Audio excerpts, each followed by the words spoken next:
السلام علیکم ملګرو مسلم لیگ نون په پی ټی آی باندې پابندۍ لګولو د پاره چې کوم شپږ پوینټونه راوچت کړي وو د هغه شپږ پوینټونو جواب پی ټی آی ورکړی دی خو موتوړ جواب ورکړی دی خولې ولا بند کړي په دغه جواب باندې کچره مسلم لیگ نون حکومت د عمران خان مخالفین سپریم کورټ ته ځي دغه شپږ پوینټونه راوچتای چې په دې شپږ پوینټونو باندې مونږ په کپتان پابندي لګاو مونږ په پی ټی آی باندې پابندي لګاو مونږ د کپتان پارټي دهشتګرد قرارو مونږ په آرټیکل 6 لګاو نو دغه مکمل جواب چې کوم دی د پی ټی آی وکیلانو سره موجود دی څه جواب ورکړی دی دغه شپږ پوینټونو د نه مخکې ویلو کې تاسو سره ما شریک کو پاغه در سره تفصیلا خبره کوم چې څه قراره جواب ورکړی دی راځي جی ورزو هغه شپږ پوینټونو طرف ته رومانه پوینټ چې کوم 9 مې حواله سره غیر ریس کړو نو په دې باندې ولا پی ټی آی جواب ورکړی چې 9 مې حواله سره مونږ دا مطالبه ډېر مخکې د سپریم کورټ نه کړی دا چې د 9 مې حواله سره د یو جوډیشل انکوایري جوړه کی او یو جوډیشل انکوایري دی چې د 9 مې واقعیات سره او کم سره چې پکې ملوث بالکل سزا دی ورکی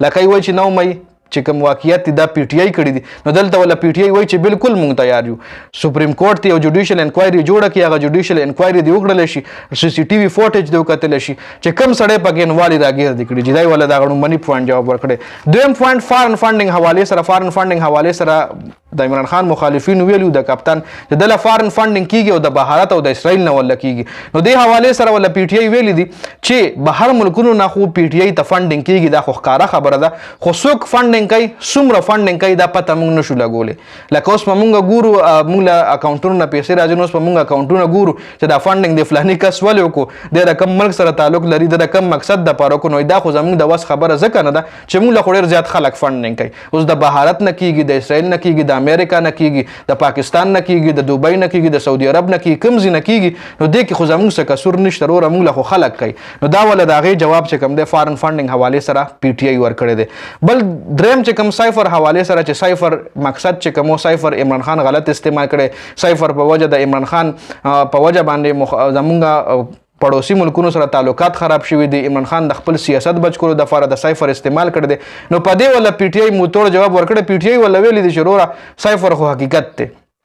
سایفر کې خو ریالټي ده هغه کې خو هیڅ قسم دروغ مونږ نه دی ویلي او سایفر چې کوم دغه د ملک خلاف ولاړ او د سایفر په دغه باندې مونږ اوس هم کلک ولاړ یو چې حقیقت وای کې دروغ نشته دی په هغه باندې مقدمه هم چلی دی چې هغه عمران خان الریډي ګټل جی بل ټي ټي پی چې دی ویلو چې ټي ټي پی چې کوم جماعت ته هغه ته د پی ټی آی حکومت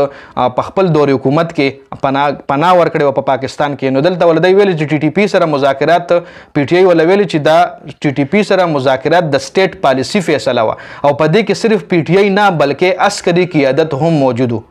مطلب چې سټ ایم آی سره ټي ټي پی سره موږ مذاکرات کول نه عمران خان په خوخه نه دي شوي هغه صرف عمران خان نه دي کړي موږ سره عسکري قیادت هم موجود جی بل آی ایم ایف قرضې حواله سره تاسو راشي چې وی چې آی ایم ایف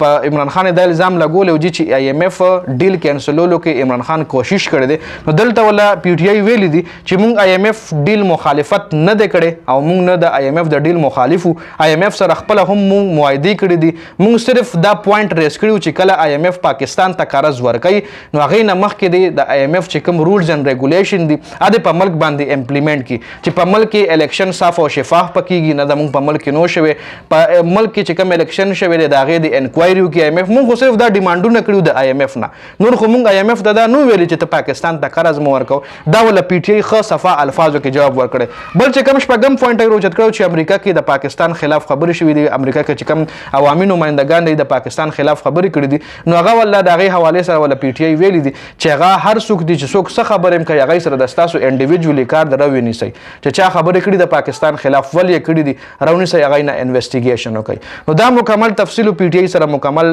موتوړ جواب شته خو ګورو راتلونکي ټایم کې سکیږي د ویډیو کتلو زیاته مننه جی والسلام